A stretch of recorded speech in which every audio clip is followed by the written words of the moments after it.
Punjabi radio USA ਸੁਣ ਰਹੇ ਸਾਰੇ ਹੀ ਮਾਣਯੋਗ ਅਤੇ ਸਤਿਕਾਰਤ ਸਰੋਤਿਆਂ ਨੂੰ ਪੰਜਾਬੀ ਰੇਡੀਓ USA ਦੀ ਟੀਮ ਅਤੇ ਮੇਰੇ ਰਾਜਕਨਵੀਰ ਸਿੰਘ ਵੱਲੋਂ ਆਪ ਜੀ ਨੂੰ ਬਹੁਤ ਹੀ ਪਿਆਰ ਸਤਿਕਾਰ ਸਾਹਿਬ ਦੋਨੋਂ ਅੱਜ ਜੋੜ ਕੇ ਨਿੱਘੀ ਜਿਹੀ ਸਤਿ ਸ੍ਰੀ ਅਕਾਲ। ਸਭ ਨੂੰ ਜੀ ਆਇਆਂ ਨੂੰ ਆਖਦੇ ਹਾਂ। ਸਰੋਤੇ ਪ੍ਰੋਗਰਾਮ ਖਬਰ 'ਤੇ ਨਜ਼ਰ ਲੈ ਕੇ ਹਾਜ਼ਰ ਹੋ ਚੁੱਕੇ ਹਾਂ। ਪ੍ਰੋਗਰਾਮ ਖਬਰ 'ਤੇ ਨਜ਼ਰ ਦੇ ਵਿੱਚ ਤੁਹਾਡੇ ਲਈ ਪੰਜਾਬ ਭਾਰਤ ਦੀਆਂ ਖਬਰਾਂ ਜਿਹੜੀਆਂ ਸੁਰਖੀਆਂ ਹੁੰਦੀਆਂ ਉਹਨਾਂ ਦੀ ਗਹਿਰਾਈ ਤੱਕ ਜਾਣ ਦੀ ਸਾਡੀ ਇਹ ਕੋਸ਼ਿਸ਼ ਹੁੰਦੀ ਆ। ਅਤੇ ਅੱਜ ਦੇ ਦਿਨ ਸਾਡੇ ਨਾਲ ਇਸ ਪ੍ਰੋਗਰਾਮ 'ਚ ਜੁੜਦੇ ਨੇ ਬਲਤੇਜ ਪੰਨੂ ਜੀ, ਜੋ ਕਿ ਇਸ ਟਾਈਮ ਪਟਿਆਲਾ ਸਟੂਡੀਓਜ਼ ਤੋਂ ਜੁੜ ਚੁੱਕੇ ਨੇ। ਬਲਤੇਜ ਪੰਨੂ ਜੀ, ਨਿੱਘੀ ਜੀ ਆਇਆਂ ਨੂੰ ਸਤਿ ਸ਼੍ਰੀ ਅਕਾਲ। ਸਤਿ ਸ਼੍ਰੀ ਅਕਾਲ ਜੀ, ਧੰਨਵਾਦ ਜੀ, ਬਹੁਤ ਮਿਹਰਬਾਨੀ। ਸਾਡੇ ਅੱਜ ਦੇ ਪ੍ਰੋਗਰਾਮ ਖਬਰ 'ਤੇ ਨਜ਼ਰ ਉਸ ਨੂੰ ਸਪਾਂਸਰ ਕਰਦੇ ਨੇ ਖਾਲਸਾ ਇੰਸ਼ੋਰੈਂਸ ਏਜੰਸੀ ਵਾਲੇ, ਜਿਨ੍ਹਾਂ ਦੇ ਕੋਲੋਂ ਤੁਸੀਂ ਹਰ ਤਰ੍ਹਾਂ ਦੇ ਇੰਸ਼ੋਰੈਂਸ ਕਰਵਾ ਸਕਦੇ ਹੋ। ਕਿਸੇ ਵੀ ਤਰੀਕੇ ਦੀ ਇੰਸ਼ੋਰੈਂਸ ਬਾਰੇ ਪੁੱਛਣ ਲਈ ਕਾਲ ਕਰੋ ਨੰਬਰ 408 272 2500 4082722500।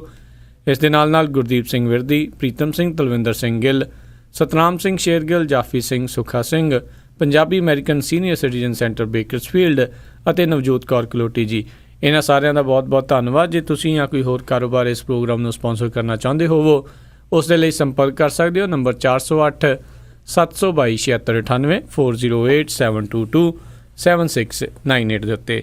ਅਤੇ ਬਲਤੇਜ ਪੰਨੂ ਜੀ, ਗੱਲਬਾਤ ਦੇ ਸਿਲਸਿਲੇ ਸ਼ੁਰੂ ਕਰਦੇ ਹਾਂ। ਯਾਕੂਬ ਨੂੰ ਫਾਂਸੀ ਦਿੱਤੀ ਗਈ।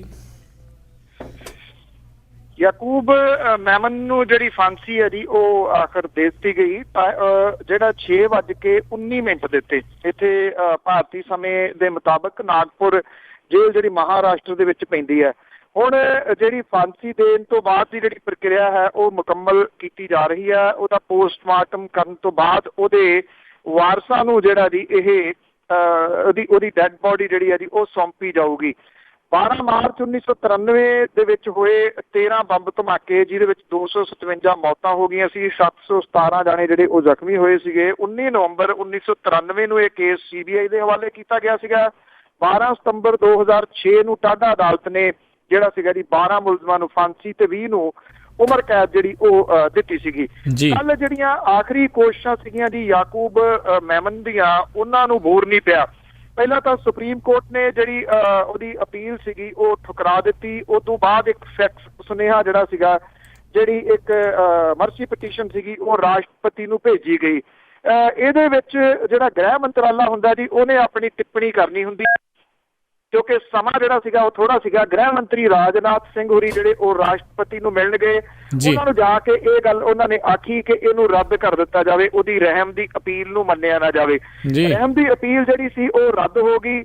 ਉਦੋਂ ਬਾਅਦ ਜਿਹੜਾ ਸੀਗਾ ਜੀ ਕੁਝ ਵਕੀਲ, ਜਿਹਦੇ ਵਿੱਚ ਪ੍ਰਸ਼ਾਂਤ ਭੂਸ਼ਣ ਤੇ ਕੁਝ ਹੋਰ ਸ਼ਾਮਲ ਸਨ, ਉਹ ਰਾਤ ਦੇ ਸਮੇਂ ਕੋਈ 11 ਵਜੇ ਦੇ ਕਰੀਬ ਜਿਹੜਾ ਚੀਫ ਜਸਟਿਸ ਆਫ ਇੰਡੀਆ ਹੈ ਉਹਦੇ ਘਰ ਦੇ ਮੂਹਰੇ ਪਹੁੰਚ ਗਏ। ਔਰ ਘਰ ਦੇ ਮੂਹਰੇ ਜਿਹੜਾ ਸੀਗਾ ਪਹੁੰਚ ਕੇ ਇਹਨਾਂ ਨੇ ਕੰਟੀਨਿਊਸ ਜਿਹੜਾ ਦੀ ਕੋਸ਼ਿਸ਼ ਕੀਤੀ ਕਿ ਉਹ ਚੀਫ ਜਸਟਿਸ ਆਫ ਇੰਡੀਆ ਨੂੰ 1 ਮਿੰਟ ਦੇ ਵਾਸਤੇ ਮਿਲਣਾ ਚਾਹੁੰਦੇ ਨੇ। ਇਹ ਮੰਗ ਕਰ ਰਹੇ ਸਨ ਕਿ 14 ਦਿਨਾਂ ਦੇ ਵਾਸਤੇ ਇਹ ਫਾਂਸੀ ਜਿਹੜੀ ਆ ਉਹ ਟਾਲ ਦਿੱਤੀ ਜਾਵੇ, ਕਿਉਂਕਿ ਉਹਨਾਂ ਦਾ ਇਹ ਕਹਿਣਾ ਸੀਗਾ ਕਿ ਇੱਥੇ ਅਧਿਕਾਰਾਂ ਦੀ ਉਲੰਘਣਾ ਜਿਹੜੀ ਹੈ ਜੀ ਹੋ ਰਹੀ ਆ। ਕੁਝ ਅਧਿਕਾਰ ਯਾਕੂਬ ਦੇ ਹਨ ਜਿਹੜੇ ਉਹ ਕਹਿਣ ਤੋਂ ਜਿਹੜਾ ਜੀ ਉਹ ਰਹਿ ਗਿਆ, ਪਰ ਜਿਹੜੇ ਚੀਫ ਜਸਟਿਸ ਆਫ ਇੰਡੀਆ ਸਨ ਉਹ ਉਹਨਾਂ ਨੂੰ ਨਹੀਂ ਮਿਲੇ। ਤੇ ਤਕਰੀਬਨ ਰਾਤ 1-1:30 ਵਜੇ ਦੇ ਕਰੀਬ ਇਹ ਫਾਈਨਲ ਹੋ ਗਿਆ ਕਿ ਇਸ ਮਸਲੇ ਦੇ ਉੱਤੇ ਕੁਝ ਹੋਣਾ ਨਹੀਂ ਹੈ। ਜਿਹੜੀ ਸਾਰੀ ਤਿਆਰੀ ਸੀ ਨਾਗਪੁਰ ਜੇਲ੍ਹ ਦੇ ਵਿੱਚ ਪਹਿਲਾਂ ਹੀ ਇਸ ਫਾਂਸੀ ਦੀ ਕੀਤੀ ਹੋਈ ਸੀਗੀ। ਤੇ 6:19 ਦੇ ਉੱਤੇ ਯਾਕੂਬ ਮੈਮਨ ਨੂੰ, ਜਿਹੜਾ ਕਿ ਚਾਰਟਰਡ ਅਕਾਊਂਟੈਂਟ ਸੀਗਾ ਔਰ ਉਹਦੀ ਬਹੁਤ ਸਾਰੀ ਜਿਹੜੀ ਪ੍ਰਾਪਰਟੀ ਹੈ ਜੀ ਉਹ ਮੁੰਬਈ ਦੇ ਵਿੱਚ ਦੱਸੀ ਦੀ ਹੈ। ਉਹਦਾ ਕਾਰੋਬਾਰ ਜਿਹੜਾ ਜੀ ਉਹ ਇੱਥੇ ਸੀਗਾ। ਕਰਾਚੀ ਤੋਂ ਉਹ ਆਇਆ ਸੀਗਾ ਨੇਪਾਲ ਦੇ ਵਿੱਚ, ਨੇਪਾਲ ਦੇ ਕਾਠਮੰਡੂ ਤੋਂ ਉਹਨੂੰ ਗ੍ਰਿਫਤਾਰ ਕੀਤਾ ਗਿਆ ਸੀਗਾ। ਖਬਰਾਂ ਜਿਹੜੀਆਂ ਜੀ ਉਹ ਇਹ ਚੱਲਦੀਆਂ ਨੇ, ਇੱਕ ਰਮਨ ਸਨ ਜਿਨ੍ਹਾਂ ਨੇ ਲਿਖੀ ਜੋ ਦੁਨੀਆ 'ਚ ਨਹੀਂ, ਉਹਨਾਂ ਨੇ ਗੱਲ ਕਹੀ ਸੀਗੀ ਕਿ ਉਹਨੂੰ ਇੱਕ ਸਮਝੌਤੇ ਦੇ ਤਹਿਤ ਇੱਥੇ ਲਿਆਂਦਾ ਗਿਆ ਸੀਗਾ ਔਰ ਉਸ ਸਮਝੌਤੇ ਦੇ ਵਿੱਚ ਇਹ ਸੀਗਾ ਕਿ ਤੂੰ ਆਤਮ ਸਮਰਪਣ ਕਰਕੇ ਇਸ ਮਾਮਲੇ ਦੇ ਵਿੱਚ ਸਾਡੀ ਮਦਦ ਕਰ। ਜਦੋਂ ਇਹ ਫੈਸਲਾ ਸਿਰੇ ਨਹੀਂ ਸੀ ਚੱਲ ਰਿਹਾ ਤੇ ਕਾਠਮੰਡੂ ਤੋਂ ਜਿਹੜਾ ਵਾਪਸ ਜਾ ਰਿਹਾ ਸੀਗਾ, ਉਸ ਟਾਈਮ ਉਹਨੂੰ ਗ੍ਰਿਫਤਾਰ ਕੀਤਾ ਗਿਆ ਸੀਗਾ ਤੇ ਹੁਣ ਅੱਜ ਜਿਹੜਾ ਜੀ ਉਹਨੂੰ ਫਾਂਸੀ ਦੇ ਤਖਤੇ ਦੇ ਉੱਤੇ ਜਿਹੜਾ ਉਹ ਲਟਕਾ ਦਿੱਤਾ ਗਿਆ ਜੀ। ਅਤੇ ਕਈ ਤਰੀਕੇ ਦੀਆਂ ਪ੍ਰਤੀਕਿਰਿਆਵਾਂ ਜਿਹੜੀਆਂ ਆ ਰਹੀਆਂ, ਕਿਸੇ ਨੇ ਸਵਾਗਤ ਕੀਤਾ, ਕਿਸੇ ਨੇ ਨਿੰਦਾ ਕੀਤੀ ਆ। ਕਿਸ ਤਰੀਕੇ ਨੇ ਕੀ ਕਿਹਾ ਕਿਸੇ ਨੇ? ਭਾਰਤੀ ਜਨਤਾ ਪਾਰਟੀ ਦੇ ਵੱਲੋਂ ਤਾਂ ਸਵਾਗਤ ਪਤਾ ਸੀਗਾ, ਉਹਨਾਂ ਨੇ ਜਿਹੜਾ ਜੀ ਉਹ ਕਰਨਾ ਸੀਗਾ। ਕਾਂਗਰਸ ਨੇ ਵੀ ਇਸ ਫੈਸਲੇ ਦਾ ਜਿਹੜਾ ਜੀ ਉਹ ਸਵਾਗਤ ਕੀਤਾ।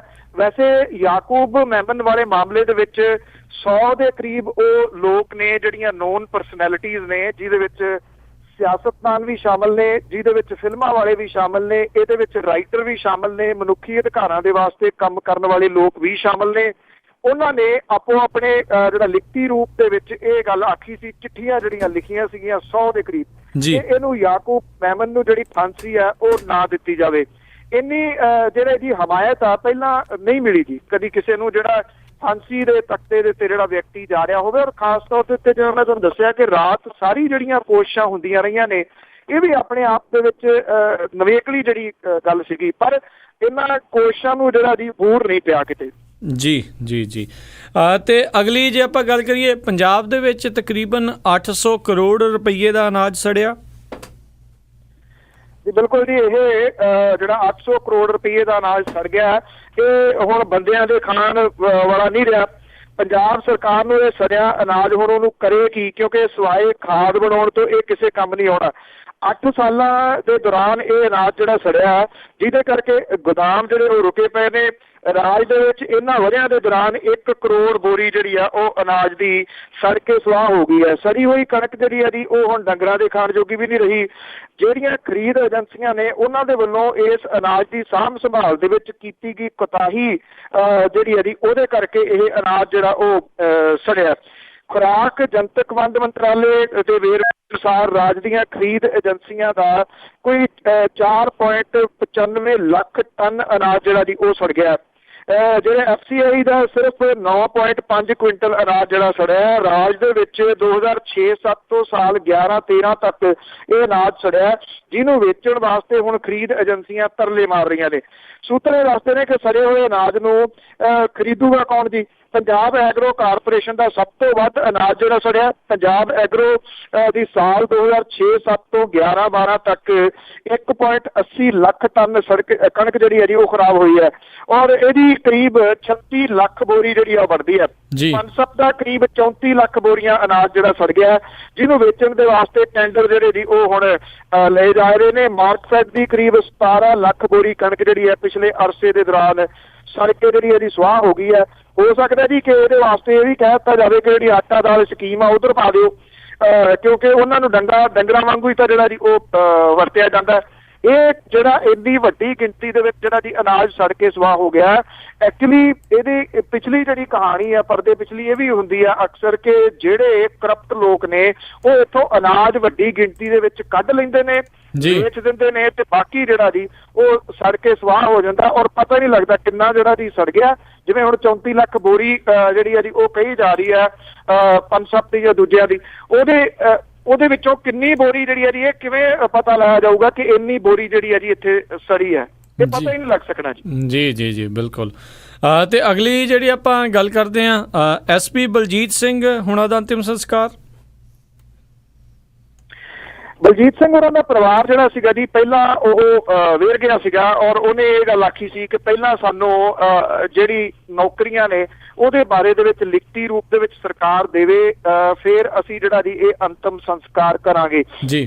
ਜਿਹੜੇ ਮੁੱਖ ਮੰਤਰੀ ਪ੍ਰਕਾਸ਼ ਸਿੰਘ ਬਾਦਲ ਹੋਰੀ ਨੇ ਉਹ ਘਰ ਚਲੇ ਗਏ ਬਲਜੀਤ ਸਿੰਘ ਹੋਰਾਂ ਦੇ ਕਪੂਰਥਲੇ ਦੇ ਵਿੱਚ, ਔਰ ਉਹਨਾਂ ਨੇ ਬਲਜੀਤ ਸਿੰਘ ਹੋਰਾਂ ਨੂੰ ਜਿਹੜੀ ਜੀ ਉਹ ਸ਼ਰਧਾਂਜਲੀ ਦਿੱਤੀ। ਜਦੋਂ ਬਾਹਰ ਨਿਕਲੇ ਪੱਤਰਕਾਰਾਂ ਨੇ ਪੁੱਛਿਆ ਕੀ ਦੇ ਆਏ, ਉਹ ਕਹਿੰਦੇ ਮੇਰੇ ਸਾਹਮਣੇ ਤਾਂ ਕੋਈ ਮੰਗ ਹੀ ਨਹੀਂ ਰੱਖੀ ਉਹਨਾਂ ਨੇ ਕੋਈ ਗੱਲ ਹੀ ਨਹੀਂ ਕੀਤੀ। ਜਦੋਂ ਕਿ ਇਹ ਕਿਹਾ ਜਾ ਰਿਹਾ ਹੈ ਕਿ ਬਲਜੀਤ ਸਿੰਘ ਹੋਰਾਂ ਦੇ ਪਰਿਵਾਰ ਨੂੰ ਇਹ ਵਾਅਦਾ ਜਿਹੜਾ ਜੀ ਕੀਤਾ ਗਿਆ ਹੈ ਕਿ ਉਹਨਾਂ ਦੇ ਮੁੰਡੇ ਨੂੰ DSP ਦੀ ਨੌਕਰੀ ਜਿਹੜੀ ਹੈ ਜੀ ਉਹ ਦਿੱਤੀ ਜਾਊਗੀ। ਉਸ ਤੋਂ ਬਾਅਦ ਬਲਜੀਤ ਸਿੰਘ ਹੋਰਾਂ ਦਾ ਅੰਤਮ ਸੰਸਕਾਰ ਜਿਹੜਾ ਜੀ ਉਹ ਕਰ ਦਿੱਤਾ ਗਿਆ। ਇਸ ਮੌਕੇ ਦੇ ਉੱਤੇ ਜਿਹੜੇ ਅਜੀਤ ਸਿੰਘ ਕੁਹਾੜ ਹੋਰਾਂ ਨੇ ਉਹਨਾਂ ਦੀ ਦੇਹ ਦੇ ਉੱਤੇ ਜਿਹੜੇ ਦੀ ਉਹ ਸ਼ਰਧਾ ਦੇ ਫੁੱਲ ਜਿਹੜੇ ਸਨ ਉਹ ਭੇਂਟ ਕੀਤੇ। ਪਵਨ ਕੁਮਾਰ ਟੀਨੂ, ਸੋਮ ਪ੍ਰਕਾਸ਼, ਨਵਜੋਤ ਕੌਰ ਸਿੱਧੂ ਇਹ ਔਰ ਅਨੁਸੂਚਿਤ ਜਾਤੀ ਦੇ ਜਿਹੜੇ ਕਮਿਸ਼ਨ ਦੇ ਉਪ ਚੇਅਰਮੈਨ ਨੇ ਰਾਜ ਕੁਮਾਰ ਵੇਰਕਾ, ਉਹ ਇਸ ਮੌਕੇ ਦੇ ਉੱਤੇ ਜਿਹੜਾ ਜੀ ਉਹ ਹਾਜ਼ਰ ਸਨ। ਹੁਣ ਇਹ ਅੰਦਰ ਖਾਤੇ ਜਿਹੜੀ ਇਹਦੀ ਗੱਲ ਰਹਿ ਗਈ ਆ ਕਿ ਕੀ ਕੁਝ ਜਿਹੜਾ ਜੀ ਉਹ ਕੀਤਾ ਗਿਆ। ਅਨੁਸੂਚਿਤ ਜਾਤੀ ਦੇ ਜਿਹੜੇ ਉਪ ਚੇਅਰਮੈਨ ਨੇ ਰਾਜ ਕੁਮਾਰ ਵੇਰਕਾ, ਉਹਨਾਂ ਨੇ ਇਸ ਪਰਿਵਾਰ ਦੇ ਵਾਸਤੇ 1 ਕਰੋੜ ਰੁਪਏ ਦੀ ਸਹਾਇਤਾ ਜਿਹੜੀ ਹੈ ਜੀ ਉਹ ਮੰਗੀ ਆ। ਰਾਜ ਕੁਮਾਰ ਵੇਰਕਾ ਹੋਰਾਂ ਨੇ ਇਹ ਗੱਲ ਆਖੀ ਹੈ कि जे एक लड़की जिहड़ी है जी वो ऑर्बिट बस थले आके मरे तो उन्होंने 30 लाख रुपया मुआवजा, एक व्यक्ति बस थले आके मरे उन्होंने 22 लाख रुपया, जिहड़ा व्यक्ति अपनी जान जिहड़ी है जी वो दूजिਆਂ ਨੂੰ बचाउण दे वास्ते ला दे ते उन्होंने 10 लाख रुपया। जी जी बिल्कुल। तो इस दे नाल ही जुड़ी हुई आपां जे गल करिए बस ड्राइवर जिन्हां ने कि तकरीबन 80 लोगों की जान बचाई सी, बस उत्थों भजा के लै गए सीगे, ਉਹ भी जिहड़ी सुखी शाबाशी तो निराश ने। नानक चंद निराश है जी इस गल तो। वो कहता है कि जिहड़ा PRTC का जनरल मैनेजर आ उन्हें भी तोड़ दिता कि कोई नहीं वेखांगे। मुख मंत्री प्रकाश सिंह बादल होरां तो आस सी, मुख मंत्री प्रकाश सिंह बादल होरी ਜਿਹੜੇ ਇਸ ਜਿਹੜਾ ਅੱਤਵਾਦੀ ਹਮਲਾ ਸੀਗਾ ਉਹਦੇ ਦੌਰਾਨ ਆਪਣੀਆਂ ਜਾਨਾਂ ਗਵਾ ਗਏ ਵਿਅਕਤੀ ਸੀ, ਉਹਨਾਂ ਦੇ ਘਰ ਦੇ ਵਿੱਚ ਜਿਹੜਾ ਜੀ ਉਹ ਗਏ, ਜਿਹੜੇ ਹੋਮਗਾਰਡ ਵਾਲੇ ਸਨ ਉਹਨਾਂ ਨੂੰ ਵੀ ਉਹਨਾਂ ਦੇ ਪਰਿਵਾਰਾਂ ਨੂੰ ਜਿਹੜੀ ਹੈ ਜੀ ਸਹਾਇਤਾ ਦਿੱਤੀ ਔਰ ਉਹਨਾਂ ਨੂੰ ਨੌਕਰੀ ਜਿਹੜੀ ਹੈ ਜੀ ਉਹ ਵੀ ਦਿੱਤੀ। ਪਰ ਨਾਨਕ ਚੰਦ ਜਿਹੜਾ ਜੀ ਉਹ ਇਸ ਗੱਲ ਨੂੰ ਲੈ ਕੇ ਨਿਰਾਸ਼ ਹੈ। ਨਾਨਕ ਚੰਦ ਕਹਿੰਦਾ ਕਿ ਪ੍ਰਕਾਸ਼ ਸਿੰਘ ਬਾਦਲ ਹੋਰੀ ਉਹਨਾਂ ਦੇ ਨੇੜੇ ਆਏ, ਮੋਢਾ ਥਪਥਪਾਇਆ ਤੇ ਗਾਂਹ ਲੰਘ ਗਏ। ਉਹਨੇ ਇਹ ਵੀ ਕਿਹਾ ਕਿ 15 ਅਗਸਤ ਨੂੰ ਬਹਾਦਰੀ ਪੁਰਸਕਾਰ ਦੀ ਗੱਲ ਜਿਹੜੀ ਕੀਤੀ ਜਾ ਰਹੀ ਹੈ ਉਹ ਕਹਿੰਦਾ ਜੀ ਕਿ ਇਹ ਐਵੇਂ ਫੋਕਾ ਆ, ਇਹਦੇ ਵਿੱਚ ਕੁਝ ਵੀ ਮਿਲਣਾ ਮਿਲਾਉਣਾ ਨਹੀਂਗਾ। ਉਹ ਕਹਿੰਦਾ ਕਿ ਨਾ ਤਾਂ ਅਜੇ ਤੱਕ ਸਰਕਾਰ ਵੱਲੋਂ ਤੇ ਨਾ ਕੋਈ ਪ੍ਰਸ਼ਾਸਨ ਦੇ ਵੱਲੋਂ ਉਹਨੂੰ ਕਿਸੇ ਕਿਸਮ ਦੀ ਕੋਈ ਸੂਚਨਾ ਜਿਹੜੀ ਹੈ ਜੀ ਉਹ ਦਿੱਤੀ ਗਈ ਹੈ ਕਿ ਉਹਨੇ 15 ਅਗਸਤ ਦੇ ਕਿਸੇ ਸਮਾਗਮ ਦੇ ਵਿੱਚ ਸ਼ਾਮਲ ਵੀ ਹੋਣਾ। ਨਾਨਕ ਚੰਦ ਨਿਰਾਸ਼ ਹੋਇਆ ਹੈ। ਇਹ ਕਹਿੰਦਾ ਜੀ ਕਿ ਜਦੋਂ ਸਮਾਂ ਲੰਘ ਜਾਂਦਾ ਫੇਰ ਕੋਈ ਨਹੀਂ ਪੁੱਛਦਾ। ਇਹ ਦੋ ਵਿਅਕਤੀ ਨੇ ਜੀ ਜਿਹੜੇ ਅਣਗੌਲੇ ਰਹਿ ਗਏ ਨੇ। ਇੱਕ ਤਾਂ ਨਾਨਕ ਚੰਦ ਹੈ ਜਿਹਨੇ ਬੱਸ ਭਜਾ ਕੇ 80 ਸਵਾਰੀਆਂ ਦੀ ਜਾਨ ਬਚਾ ਲਈ, ਤੇ ਇੱਕ ਜਿਹੜਾ ਵਿਅਕਤੀ ਹੈ ਜੀ ਉਹ ਜਿਹੜੇ ਰੇਲਵੇ ਲਾਈਨ ਦੇ ਉੱਤੇ ਉਹਨਾਂ ਦੀ ਸੁਰੱਖਿਆ ਦੇ ਵਾਸਤੇ ਫਿਰਦੇ ਨੇ, ਅਵਿਨਾਸ਼ ਹੈ ਉਹਦਾ ਨਾਮ, ਗਲਤ ਨਹੀਂ ਤਾਂ ਉਹਨੇ ਜਿਹਨੇ ਬੰਬ ਇਹ ਅਸਲ ਦੇ ਵਿੱਚ ਦੇਖੇ ਸਨ। ਜੇ ਉਹ ਬੰਬ ਦੇਖ ਕੇ ਤੁਰੰਤ ਇਹਦੀ ਸੂਚਨਾ ਨਾ ਦਿੰਦਾ ਤਾਂ ਟ੍ਰੇਨ ਦੇ ਨਾਲ ਇੱਕ ਵੱਡਾ ਹਾਦਸਾ ਜਿਹੜਾ ਵਾਪਰ ਜਾਣਾ ਸੀਗਾ। ਇਹਨਾਂ ਦੋ ਬੰਦਿਆਂ ਨੂੰ ਕੋਈ ਪੁੱਛ ਹੀ ਨਹੀਂ ਰਿਹਾ ਜੀ, ਕਿਉਂਕਿ ਸ਼ਾਇਦ ਜਿੰਨਾ ਦੇਰ ਤੱਕ ਕੋਈ ਮਰਦਾ ਨਹੀਂ ਉਹਦਾ ਮੁੱਲ ਨਹੀਂ ਪੈਂਦਾ, ਉਹਦੇ ਵੈਸੇ ਜਿਹੜੇ ਮਰ ਗਏ ਨੇ ਮੁੱਲ ਉਹਨਾਂ ਦਾ ਵੀ ਨਹੀਂ ਪੈ ਰਿਹਾ। ਜੀ ਜੀ ਬਿਲਕੁਲ। ਅਗਲੀ ਗੱਲ ਕਰਦੇ ਹਾਂ, ਭਾਖੜਾ ਡੈਮ ਦੀ ਸੁਰੱਖਿਆ ਪੰਜਾਬ ਹੱਥੋਂ ਖੁੱਸੀ। ਇਹ ਬੇਸ਼ੱਕ ਛੋਟੀ ਖਬਰ ਹੋਵੇ ਜੀ, ਪਰ ਇਹਦੇ ਮਾਇਨੇ ਬੜੇ ਵੱਡੇ ਨੇ ਜੀ। ਭਾਖੜਾ ਡੈਮ ਦੀ ਸੁਰੱਖਿਆ ਜਿਹੜੀ ਆ ਉਹ ਪੰਜਾਬ ਦੇ ਹੱਥੋਂ ਖਿਸਕ ਗਈ ਹੈ ਕਿਉਂਕਿ ਡੈਮ ਦੇ ਹੁਣ ਤੱਕ ਦੇ ਇਤਿਹਾਸ ਦੇ ਉਲਟ ਹਿਮਾਚਲ ਪ੍ਰਦੇਸ਼ ਦੇ ਇੱਕ ਅਧਿਕਾਰੀ ਨੂੰ ਭਾਖੜਾ ਡੈਮ ਦਾ ਪ੍ਰੋਜੈਕਟ ਸਿਕਿਉਰਿਟੀ ਆਫੀਸਰ PSO ਜਿਹੜਾ ਜੀ ਉਹਨੂੰ ਚਾਰਜ ਦੇ ਦਿੱਤਾ। ਭਾਖੜਾ ਡੈਮ ਦੀ ਸੁਰੱਖਿਆ ਦੇ ਵਾਸਤੇ ਪੰਜਾਬ ਦੇ ਵੱਲੋਂ ਤਾਇਨਾਤ ਜਿਹੜਾ ਕਰਨੈਲ ਸਿੰਘ ਰੱਖੜ ਸੀਗਾ ਉਹਦੀ ਰਿਟਾਇਰਮੈਂਟ ਤੋਂ ਬਾਅਦ ਇਹ ਚਾਰਜ ਹੁਣ ਹਿਮਾਚਲ ਪ੍ਰਦੇਸ਼ ਦੇ ਇੱਕ ਅਧਿਕਾਰੀ ਨੂੰ ਦੇ ਦਿੱਤਾ ਗਿਆ, ਜਦੋਂ ਕਿ ਬਿਆਸ ਭਾਖੜਾ ਮੈਨੇਜਮੈਂਟ ਬੋਰਡ ਦੇ ਜਿਹੜੇ ਸੂਤਰ ਨੇ ਉਹਨਾਂ ਦੇ ਅਨੁਸਾਰ ਅੰਦਰ ਖਾਤੇ ਇਸ ਅਹੁਦੇ ਤੇ ਪੱਕੇ ਤੌਰ ਤੇ ਹਿਮਾਚਲ ਦਾ ਅਧਿਕਾਰੀ ਜਿਹੜਾ ਬਿਠਾਉਣ ਦੀ ਤਿਆਰੀ ਚੱਲ ਰਹੀ ਹੈ, ਜਿਹੜੀ ਕਿ ਪੰਜਾਬ ਦੇ ਨਾਲ ਧੱਕਾ ਹੈ। ਪਰ ਪੰਜਾਬ ਸਰਕਾਰ ਦੇ ਵੱਲੋਂ ਇਹਦੇ ਉੱਤੇ ਆਪਣਾ ਜਿਹੜਾ ਹੈ ਜੀ ਦਾਅਵਾ ਕਦੀ ਵੀ ਮਜ਼ਬੂਤੀ ਦੇ ਨਾਲ ਪੇਸ਼ ਨਹੀਂ ਕੀਤਾ ਗਿਆ। ਮਾਮਲਾ ਇਹ ਪਿਛਲੇ ਕਈ ਮਹੀਨਿਆਂ ਤੋਂ ਚੱਲ ਰਿਹਾ ਹੈ। ਸਰਕਾਰ ਨੂੰ ਇਹਦਾ ਚੇਤਾ ਹੀ ਨਹੀਂਗਾ ਕਿ ਉਹਦੇ ਹੱਥੋਂ ਜਿਹੜਾ ਜੀ ਇਹ ਖੁੱਸ ਸਕਦਾ ਜਾਂ ਫਿਰ ਇੱਕ ਸਾਜ਼ਿਸ਼ ਦੇ ਤਹਿਤ ਜਿਹੜਾ ਜੀ ਇਹ ਹੱਥੋਂ ਗਵਾ ਦਿੱਤਾ ਗਿਆ। ਭਾਖੜਾ ਡੈਮ ਦਾ PSO ਕੋਲ ਜਿੱਥੇ ਭਾਖੜਾ ਡੈਮ ਦੀ ਸਮੁੱਚੀ ਸੁਰੱਖਿਆ ਦਾ ਜ਼ਿੰਮਾ ਹੁੰਦਾ ਉੱਥੇ ਨੰਗਲ, ਗੰਗੂਵਾਲ ਤੇ ਕੋਟਲਾ ਪਣ ਬਿਜਲੀ ਘਰਾਂ ਦੀ ਸੁਰੱਖਿਆ ਵੀ ਜ਼ਿੰਮੇਵਾਰੀ ਹੁੰਦੀ ਹੈ। ਪੰਜਾਬ ਦੇ ਗ੍ਰਹਿ ਵਿਭਾਗ ਸੂਬੇ ਦੇ ਜਿਹੜੇ ਉਪ ਮੁੱਖ ਮੰਤਰੀ ਸੁਖਬੀਰ ਸਿੰਘ ਬਾਦਲ ਦੀ ਦੇਖ ਰੇਖ ਦੇ ਹੇਠ ਹੈ ਔਰ ਇਹਦੀ ਵਿਸ਼ੇਸ਼ ਲੋੜ ਹੈ ਕਿ ਉਹ ਨਿੱਜੀ ਦਿਲਚਸਪੀ ਲੈ ਕੇ ਇਸ ਮਸਲੇ ਦੇ ਉੱਤੇ ਵਿਚਾਰ ਜਿਹੜਾ ਉਹ ਕਰ ਸਕਦੇ ਨੇ। ਕੀਤਾ ਨਹੀਂ ਗਿਆ ਜੀ। ਇਹ ਜਿਹੜਾ ਪੰਜਾਬ ਸਰਕਾਰ ਨੇ ਕਿਹਾ ਅਸੀਂ ਲਿਖ ਦਿੱਤਾ ਜੀ, ਲਿਖ ਕਿਹਨੂੰ ਦਿੱਤਾ, ਕੀ ਲਿਖਿਆ, ਉਹਦਾ ਕੀ ਅਸਰ ਪਊਗਾ, ਇਹ ਕਿਸੇ ਨੂੰ ਇਹਦੇ ਬਾਰੇ ਕੁਝ ਨਹੀਂ ਪਤਾ ਹੈ।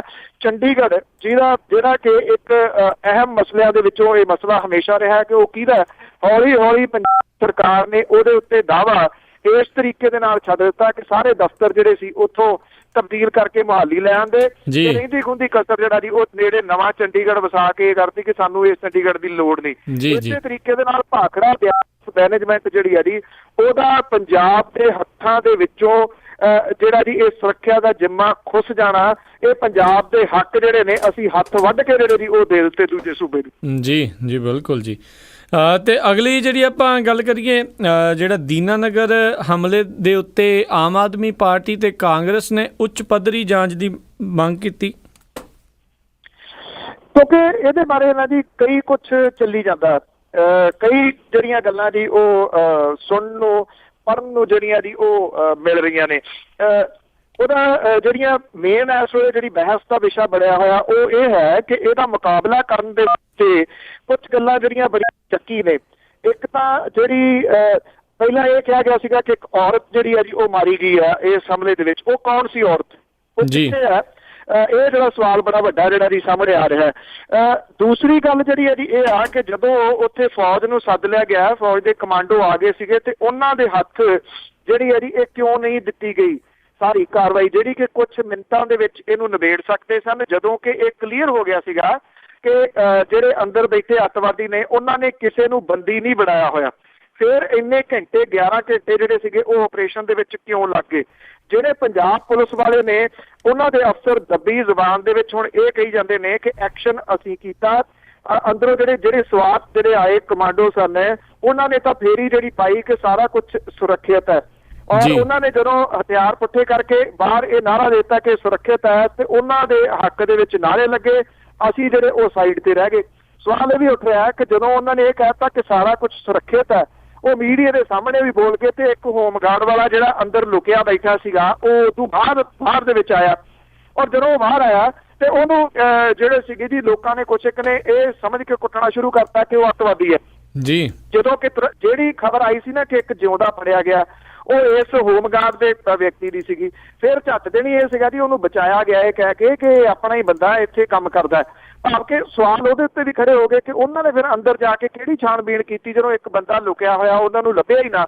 ਜਿਹੜੇ ਪੁਲਿਸ ਵਾਲੇ ਨੇ ਉਹ ਇਹ ਕਹੀ ਜਾਂਦੇ ਨੇ ਕਿ ਇਹ ਐਕਸ਼ਨ ਨੂੰ ਤਾਂ ਅੰਜਾਮ ਅਸੀਂ ਦਿੱਤਾ, ਇਹਦਾ ਕ੍ਰੈਡਿਟ ਜਿਹੜਾ ਸੀ ਕਿਸੇ ਨੂੰ ਚਲੇ ਗਿਆ। ਫੌਜ ਵਾਲੇ ਕਹਿੰਦੇ ਨੇ ਕਿ ਸਾਨੂੰ ਕਿਉਂ ਨਹੀਂ ਦੱਸਿਆ ਗਿਆ, ਜੇ ਦੱਸਣਾ ਨਹੀਂ ਸੀ ਫਿਰ ਸੱਦਿਆ ਕਿਉਂ ਗਿਆ? ਕਿਉਂਕਿ ਪਹਿਲਾਂ ਵੀ ਮੈਂ ਗੱਲ ਕੀਤੀ ਸੀ, ਪ੍ਰੋਟੋਕਾਲ ਦੇ ਮੁਤਾਬਕ ਕੁਝ ਫੈਸਲੇ ਗ੍ਰਹਿ ਮੰਤਰੀ ਨੇ ਲੈਣੇ ਹੁੰਦੇ ਨੇ। ਮੰਤਰੀ ਸਾਡੇ ਜਹਾਜ਼ ਦੇ ਵਿੱਚ ਬੈਠੇ ਸਨ, ਸੁਖਬੀਰ ਸਿੰਘ ਬਾਦਲ ਹੋਰੀ। ਪੋਲੈਂਡ ਦਾ ਦੌਰਾ ਜਿਹੜਾ ਸੀਗਾ ਉਹ ਜ਼ਿਆਦਾ ਜ਼ਰੂਰੀ ਸੀਗਾ, ਅੱਤਵਾਦ ਦਾ ਹਮਲਾ ਜਿਹੜਾ ਉਹ ਏਡਾ ਜ਼ਿਆਦਾ ਜ਼ਰੂਰੀ, ਉਹਦੇ ਉੱਤੇ ਐਕਸ਼ਨ ਲੈਣਾ ਜਾਂ ਦੌਰਾ ਕੈਂਸਲ ਕਰਨਾ ਜ਼ਰੂਰੀ ਨਹੀਂ ਸੀਗਾ। ਸਵਾਲ ਜਿਹੜੇ ਨੇ ਆਮ ਆਦਮੀ ਪਾਰਟੀ ਦੇ ਸੰਜੇ ਸਿੰਘ ਹੋਰਾਂ ਨੇ ਚੰਡੀਗੜ੍ਹ ਦੇ ਵਿੱਚ ਉਠਾਏ ਨੇ, ਉਹਨਾਂ ਨੇ ਇਹ ਗੱਲ ਆਖੀ ਹੈ ਕਿ ਇਹਦੀ ਉੱਚ ਪੱਧਰੀ ਜਾਂਚ ਜਿਹੜੀ ਹੈ ਜੀ ਉਹ ਹੋਣੀ ਚਾਹੀਦੀ ਹੈ, ਕਿਉਂਕਿ ਉਹ ਇਹ ਕਹਿੰਦੇ ਨੇ ਕਿ ਕਈ ਜਿਹੜੀਆਂ ਸ਼ੱਕੀ ਗੱਲਾਂ ਜਿਹੜੀਆਂ ਨੇ ਉਹ ਸਾਹਮਣੇ ਆ ਰਹੀਆਂ ਨੇ। ਜਿਹੜੇ ਕਾਂਗਰਸ ਦੇ ਨੇ ਜੀ ਸ਼ਕੀਲ ਅਹਿਮਦ, ਉਹਨਾਂ ਨੇ ਵੀ ਇਸੇ ਤਰ੍ਹਾਂ ਦੀ ਮੰਗ ਜਿਹੜੀ ਹੈ ਜੀ ਉਹ ਕੀਤੀ ਹੈ। ਉਹਨਾਂ ਦਾ ਇਹ ਕਹਿਣਾ ਹੈ ਕਿ ਇਹਦੀ ਜੇਕਰ ਉੱਚ ਪੱਧਰੀ ਜਾਂਚ ਨਾ ਹੋਈ ਤਾਂ ਲੋਕਾਂ ਦੇ ਦਿਲਾਂ ਦੇ ਵਿੱਚ ਜਿਹੜੇ ਸਵਾਲ ਬਣ ਰਹੇ ਨੇ ਉਹ ਵੱਡੇ ਹੋ ਕੇ ਸਾਹਮਣੇ ਜਿਹੜੇ ਆ ਸਕਦੇ ਨੇ ਕਿ ਕਿਉਂ ਕੁਝ ਗੱਲਾਂ ਜਿਹੜੀਆਂ ਦੀ ਉਹਨਾਂ ਨੂੰ ਲੁਕਾ ਲਿਆ ਗਿਆ। ਅਜੇ ਇਹਦੇ ਉੱਤੇ ਸਰਕਾਰ ਦਾ ਕੋਈ ਐਕਸ਼ਨ ਸਾਹਮਣੇ ਨਹੀਂ ਆਇਆ, ਆਉਣ ਦੀ ਆਸ ਵੀ ਨਹੀਂ ਹੈ ਜੀ ਕਿ ਉਹ ਕਿਸੇ ਕਿਸਮ ਦੀ ਕੋਈ ਉੱਚ ਪੱਧਰੀ ਜਾਂਚ ਜਿਹੜੀ ਹੈ ਜੀ ਕਰਵਾਊਗੀ। ਪਰ ਹੈਰਾਨੀ ਵਾਲੀ ਗੱਲ ਇਹ ਹੈ ਕਿ ਗੁਰਦਾਸਪੁਰ ਤੋਂ member parliament Bharatiya Janata party ਦੇ ਵਿਨੋਦ ਖੰਨਾ ਹੋਰੀ ਜੀ ਅਜੇ ਵੀ ਗਾਇਬ ਨੇ। ਜੀ ਬਿਲਕੁਲ ਜੀ, ਉਹਨਾਂ ਤੋਂ ਬਹੁਤੀ ਉਮੀਦ ਵੀ ਸ਼ਾਇਦ ਕੀਤੀ ਨਹੀਂ ਜਾ ਸਕਦੀ। ਤੇ ਤੁਸੀਂ ਪੋਲੈਂਡ ਦੇ ਦੌਰੇ ਦੀ ਗੱਲ ਕੀਤੀ ਹੈ ਤੇ ਇਹ ਵੀ ਜਿਹੜੀਆਂ ਉੱਥੇ ਬਿਆਨ ਆਇਆ ਵੀ ਹੁਣ ਪੰਜਾਬ ਨੂੰ ਕੈਲੀਫੋਰਨੀਆ ਨਹੀਂ ਪੋਲੈਂਡ ਵਰਗਾ ਬਣਾਇਆ ਜਾਊਗਾ। ਇਹ ਕਿਹਾ ਗਿਆ ਜੀ ਕਿ ਪੋਲੈਂਡ ਦਾ ਜਿਹੜਾ ਢਾਂਚਾ ਉਹ ਇੱਥੇ ਲਾਗੂ ਕੀਤਾ ਜਾਊਗਾ। ਜਿੱਥੇ ਜਾਂਦੇ ਨੇ ਉੱਥੋਂ ਦਾ ਢਾਂਚਾ ਜਿਹੜਾ ਜੀ ਉਹ ਲੈ ਆਉਂਦੇ ਨੇ ਜਾਂ ਇੱਥੇ ਜਿਹੜਾ ਜੀ ਉਹ ਲਾਗੂ ਕਰ ਲੈਂਦੇ ਨੇ। ਸ਼ਾਇਦ ਕੈਲੀਫੋਰਨੀਆ ਵਾਲੇ ਥੋੜਾ ਸੁੱਖ ਦਾ ਸਾਹ ਲੈਣਗੇ ਜੀ, ਨਹੀਂ ਤਾਂ ਪਹਿਲਾਂ ਉਹਨਾਂ ਦੇ ਢਾਂਚੇ ਦੇ ਮਗਰ ਪਏ ਸੀ। ਜੀ ਜੀ। ਤੇ ਅਗਲੀ ਜੇ ਆਪਾਂ ਗੱਲ ਕਰੀਏ ਸਿੱਖ ਬੰਦੀਆਂ ਦੀ ਰਿਹਾਈ ਦੀ ਆ ਜਿਹੜੀ ਉਸ ਦੇ ਉੱਤੇ ਅਸਰ ਪੈ ਸਕਦਾ ਹੈ, ਇਸ ਸੰਘਰਸ਼ ਕਮੇਟੀ ਦਾ ਵੀ ਕਹਿਣਾ, ਬਾਕੀ ਬਣੀਆਂ ਹੋਈਆਂ ਕਮੇਟੀਆਂ ਦਾ ਵੀ ਕਹਿਣਾ ਆ ਇਸ ਦੀਨਾਨਗਰ ਹਮਲੇ ਤੋਂ ਬਾਅਦ 'ਚ।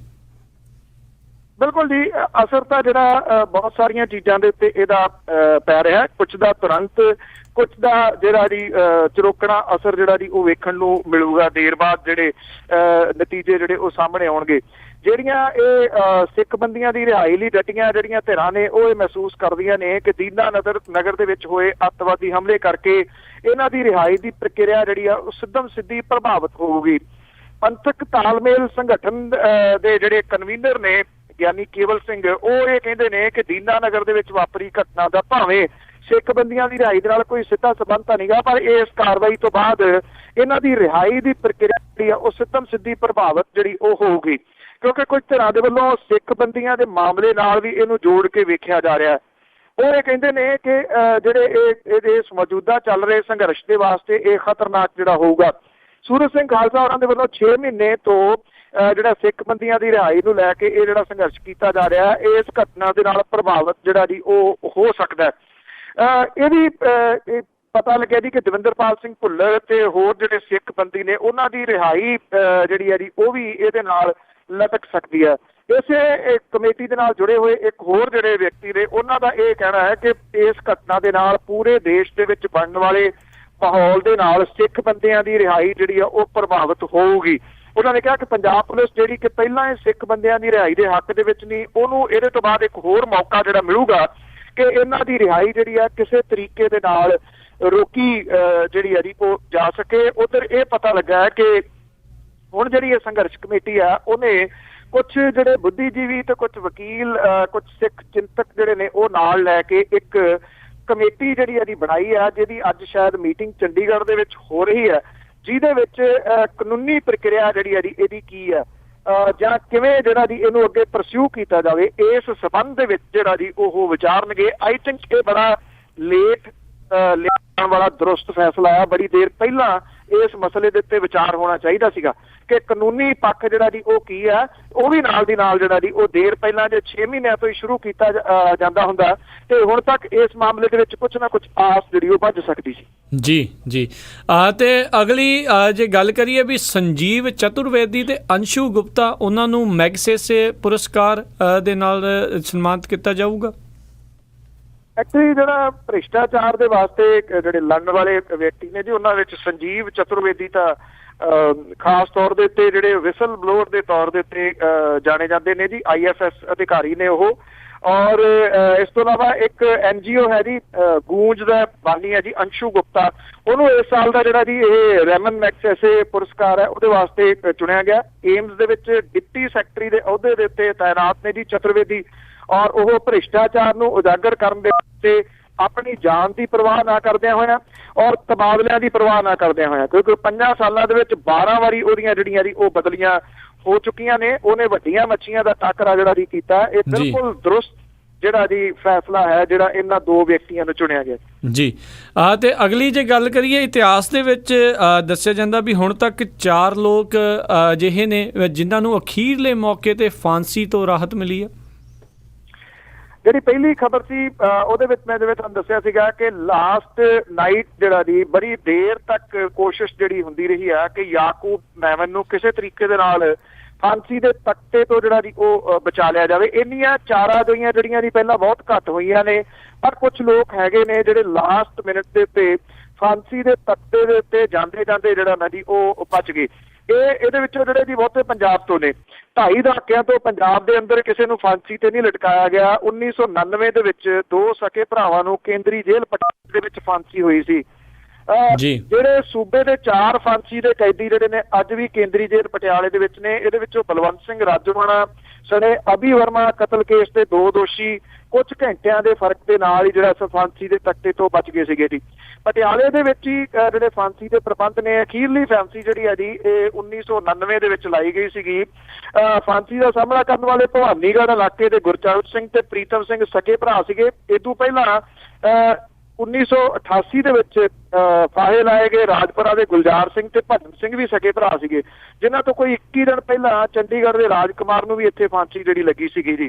ਜਿਹੜੀ ਮੌਜੂਦਾ ਫਾਂਸੀ ਦੀ ਸਜ਼ਾ ਵਾਲੇ ਕੈਦੀਆਂ ਦੇ ਵਿੱਚੋਂ ਬਲਵੰਤ ਸਿੰਘ ਰਾਜੋਆਣਾ ਨੂੰ 31 ਅਗਸਤ 1995 ਨੂੰ ਮੁੱਖ ਮੰਤਰੀ ਬੇਅੰਤ ਸਿੰਘ ਸਮੇਤ 1.5 ਦਰਜਨ ਹੋਰ ਲੋਕਾਂ ਨੂੰ ਮਾਰਨ ਦੇ ਕੇਸ ਦੇ ਵਿੱਚ 31 ਜੁਲਾਈ 2007 ਨੂੰ ਫਾਂਸੀ ਦੀ ਸਜ਼ਾ ਸੁਣਾਈ ਗਈ ਸੀ। 9 ਮਾਰਚ 2012 ਨੂੰ ਜਾਰੀ ਵਾਰੰਟਾਂ ਦੇ ਵਿੱਚ ਫਾਂਸੀ ਤੇ ਲਟਕਾਉਣ ਲਈ 31 ਮਾਰਚ 2012 ਦੀ ਤਰੀਕ ਜਿਹੜੀ ਉਹ ਨਿਸ਼ਚਿਤ ਕੀਤੀ ਸੀ, ਪਰ 28 ਮਾਰਚ 2012 ਨੂੰ ਰਾਸ਼ਟਰਪਤੀ ਦੇ ਵੱਲੋਂ ਰੋਕ ਲਾਉਣ ਕਰਕੇ ਇਹ ਮਾਮਲਾ ਜਿਹੜਾ ਟਲ ਗਿਆ ਸੀਗਾ।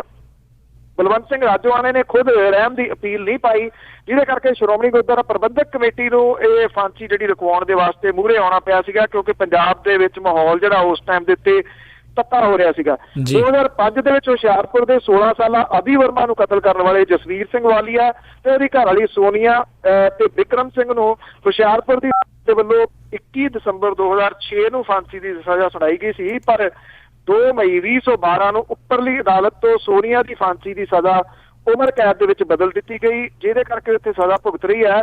ਜਸਵੀਰ ਸਿੰਘ ਤੇ ਵਿਕਰਮ ਸਿੰਘ ਦੇ 25 ਸਤੰਬਰ 2012 ਨੂੰ ਜਾਰੀ ਹੋਏ ਮੌਤ ਦੇ ਵਾਰੰਟਾਂ ਦੇ 5 ਅਕਤੂਬਰ 2012 ਨੂੰ ਲਾਉਣ ਦੇ ਹੁਕਮ ਹੋਏ ਸੀਗੇ, ਪਰ ਇੱਕ ਹੋਰ ਪਟੀਸ਼ਨ ਸੁਣਵਾਈ ਅਧੀਨ ਹੋਣ ਕਰਕੇ 3 ਅਕਤੂਬਰ 2012 ਨੂੰ 2 ਦਿਨ ਪਹਿਲਾਂ ਉਹਦੇ ਉੱਤੇ ਜਿਹੜੀ ਸੀਗੀ 7 ਦਿਨ ਦੇ ਵਾਸਤੇ ਰੋਕ ਲੱਗ ਗਈ। ਫਿਰ ਸੁਪਰੀਮ ਕੋਰਟ ਦੇ ਵੱਲੋਂ 1 ਦਿਨ ਪਹਿਲਾਂ 11 ਦਸੰਬਰ 2012 ਨੂੰ ਫਾਂਸੀ ਤੇ ਰੋਕ ਲਾ ਦਿੱਤੀ ਗਈ। 2 ਵਾਰੀ ਇਹ ਮੌਤ ਦੇ ਮੂੰਹ ਦੇ ਵਿੱਚੋਂ ਜਿਹੜਾ ਜੀ ਉਹ ਬਚੇ ਨੇ ਤੇ ਅਜੇ ਵੀ ਜਿਹੜਾ ਜੀ ਇਹ ਮਾਮਲਾ ਇੱਥੇ ਸੁਣਵਾਈ ਦੇ ਅਧੀਨ ਹੈ। ਚੌਥਾ ਇੱਕ ਪਰਿਵਾਰ ਦੇ ਕਈ ਮੈਂਬਰਾਂ ਨੂੰ ਭਾਖੜਾ ਨਹਿਰ ਦੇ ਵਿੱਚ ਸੁੱਟ ਕੇ ਮਾਰਨ ਦੇ 2 ਕੇਸਾਂ ਦਾ ਸਾਹਮਣਾ ਕਰ ਰਿਹਾ ਜੀ। ਭਾਦਸੋਂ ਦਾ ਖੁਸ਼ਵਿੰਦਰ ਸਿੰਘ ਉਹਨੇ ਇੱਕ ਕੇਸ ਦੇ ਵਿੱਚ ਫਤਿਹਗੜ੍ਹ ਸਾਹਿਬ ਦੀ ਅਦਾਲਤ ਨੇ ਫਾਂਸੀ ਦੀ ਸਜ਼ਾ 18 ਮਾਰਚ 2012 ਨੂੰ ਸੁਣਾਈ ਸੀਗੀ, ਪਰ ਐਨ ਆਖਰੀ ਮੌਕੇ ਦੇ ਉੱਤੇ ਉਹਨੂੰ ਵੀ ਤਕਨੀਕੀ ਆਧਾਰ ਦੇ ਉੱਤੇ ਉਹਦੀ ਜਿਹੜੀ ਸਜ਼ਾ ਅਜੇ ਵੀ ਰੁਕੀ ਹੋਈ ਹੈ। ਜੀ ਜੀ ਜੀ ਤਾਂ ਸਰੋਤੋ ਇਹ ਸੀਗੀਆਂ ਸਾਡੀਆਂ ਅੱਜ ਦੀਆਂ ਕੁਝ ਖਬਰਾਂ ਜਿਨ੍ਹਾਂ ਨੂੰ ਸਾਨੂੰ ਦੱਸ ਰਹੇ ਸੀਗੇ ਬਲਤੇਜ ਪੰਨੂ ਜੀ। ਤੇ ਬਲਤੇਜ ਪੰਨੂ ਜੀ ਜਾਣ ਦਾ ਵੇਲ ਹੋ ਗਿਆ, ਪਰ ਉਸ ਤੋਂ ਪਹਿਲਾਂ ਅੱਜਨਾਮਾ ਕਿ ਜਾਤ ਪਾਤ ਜਦ ਬਣੀ ਹੁਣ ਚੋਣ ਮੁੱਦਾ ਕੱਢ ਕੇ ਅੰਕੜੇ ਫੋਲਣ ਸਰਕਾਰ ਲੱਗੀ ਜੀ। ਜਾਤ ਪਾਤ ਜਦ ਬਣੀ ਹੁਣ ਚੋਣ ਮੁੱਦਾ ਕੱਢ ਕੇ ਅੰਕੜੇ ਫੋਲਣ ਸਰਕਾਰ ਲੱਗੀ। ਇੱਕੋ ਜਾਤ ਦੇ ਕਈ ਨਾਂ ਲੱਭਣ ਕਰਨੀ ਜਾਂਚ ਵਾਵਾ ਗੁੰਝਲਦਾਰ ਲੱਗੀ ਜੀ। ਇੱਥੇ ਉੱਥੇ ਕੰਪਿਊਟਰ ਨੂੰ ਹਿੱਟ ਕੀਤੀ, ਕਿਸ਼ਤੀ ਫੇਰ ਵੀ ਨਹੀਂ ਸੀ ਪਾਰ ਲੱਗੀ। ਭਾਸ਼ਣ ਕੀਤਾ ਸੀ ਮੋਦੀ ਤੇ ਪਿਆ ਰੱਟਾ, ਹਰ ਕੋਈ ਪਾਰਟੀ ਪੱਬਾਂ ਦੇ ਭਾਰ ਲੱਗੀ ਜੀ। ਜਦੋਂ ਕੋਈ ਵੀ ਰਾਹ ਨਹੀਂ ਨਿਕਲਿਆ ਤਾਂ ਕਹਿੰਦੇ ਮੁੜ ਕੇ ਪੜਤਾਲ ਦੀ ਲੋੜ ਭਾਈ ਜੀ। ਜਦੋਂ ਕੋਈ ਵੀ ਰਾਹ ਨਹੀਂ ਨਿਕਲਿਆ ਤਾਂ ਕਹਿੰਦੇ ਮੁੜ ਕੇ ਪੜਤਾਲ ਦੀ ਲੋੜ ਭਾਈ। ਛੋਟਾ ਮੋਟਾ ਕੋਈ ਨੁਕਸ ਤਾਂ ਕੱਢ ਲਈਏ, ਬਣ ਗਏ ਨੁਕਸ ਇਹ 1.5 ਕਰੋੜ ਭਾਈ। ਜੀ ਜੀ ਬਹੁਤ ਬਹੁਤ ਧੰਨਵਾਦ ਬਲਤੇਜ ਪੰਨੂ ਜੀ, ਤੁਸੀਂ ਸਾਡੇ ਨਾਲ ਜੁੜੇ, ਇਹਨਾਂ ਖਬਰਾਂ ਬਾਰੇ ਸਾਨੂੰ ਇਹ ਜਾਣਕਾਰੀ ਦਿੱਤੀ। ਅਗਲੇ ਬੁਲੇਟਿਨ ਤੱਕ ਲਈ ਤੁਹਾਡਾ ਬਹੁਤ ਬਹੁਤ ਧੰਨਵਾਦ, ਮਿਹਰਬਾਨੀ, ਸਤਿ ਸ੍ਰੀ ਅਕਾਲ। ਧੰਨਵਾਦ ਜੀ, ਸਤਿ ਸ੍ਰੀ ਅਕਾਲ ਜੀ। ਤੇ ਸਰੋਤੋ ਇੱਥੇ ਹੀ ਸਾਡਾ ਅੱਜ ਦਾ ਪ੍ਰੋਗਰਾਮ ਖਬਰ ਤੇ ਨਜ਼ਰ ਆਓ ਹੁਣ ਸਮਾਪਤ ਹੁੰਦਾ ਹੈ। ਹੁਣ ਮੈਨੂੰ ਰਾਜਕਰਨਵੀਰ ਸਿੰਘ ਨੂੰ ਵੀ ਇਜਾਜ਼ਤ ਦਿਓ। ਮੇਰੇ ਵੱਲੋਂ ਵੀ ਆਪ ਸਭ ਨੂੰ ਬਹੁਤ ਪਿਆਰ ਸਤਿਕਾਰ ਸਹਿਤ ਦੋਨੋਂ ਹੱਥ ਜੋੜ ਕੇ ਨਿੱਘੀ ਜਿਹੀ ਸਤਿ ਸ੍ਰੀ ਅਕਾਲ। ਜਿਉਂਦੇ ਵਾਸਤੇ ਰਹੋ, ਹੱਸਦੇ ਖੇਲਦੇ ਰਹੋ ਤੇ ਸੁਣਦੇ ਰਹੋ ਜੀ ਪੰਜਾਬੀ ਰੇਡੀਓ USA।